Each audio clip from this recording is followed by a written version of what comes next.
Attack on Titan producers discussed reason behind studio change to MAPPA. The only studio that said they would consider it was MAPPA.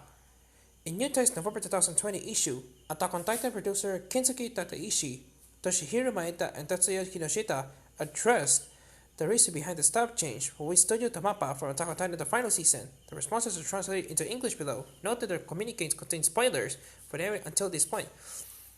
While Season 3 was a production reconsidered with which studio, it was decided that the final season would be created by a different production studio.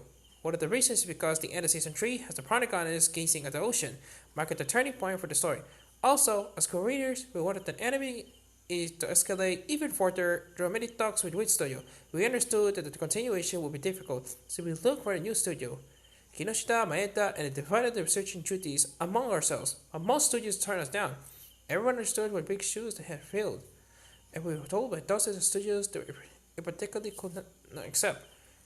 Of course, there were also those who told us that they had to decide to do it, but just couldn't make it work on their schedule. The only studio that said they would consider it was MAPPA, but they talked to Wit about it. They said they could rest easy in knowing it was MAPPA's hands. The producers were in agreement, so the production shifted to MAPPA. MAPPA took the matter firmly into their hands, saying, Attack on Titan should have a proper ending for the sake of the fans. It also made a strong impression on us. I think you can see their fighting spirit reflected in the final season's PV. The show is in good hands.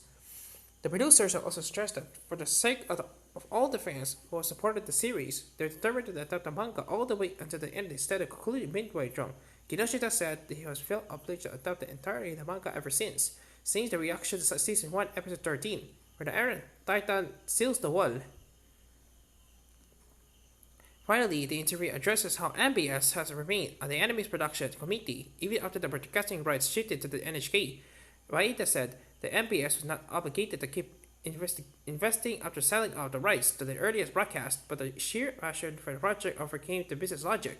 Tateishi said that although the number of broadcasters increased with each season, he was the one who suggested broadcasting the anime on the NHK in order to reach as many people in Japan as possible. He was very surprised at MBS' decision to keep investing in the anime to broadcast on another station. As a result, he feels greatly indebted to both the NHK and MBS.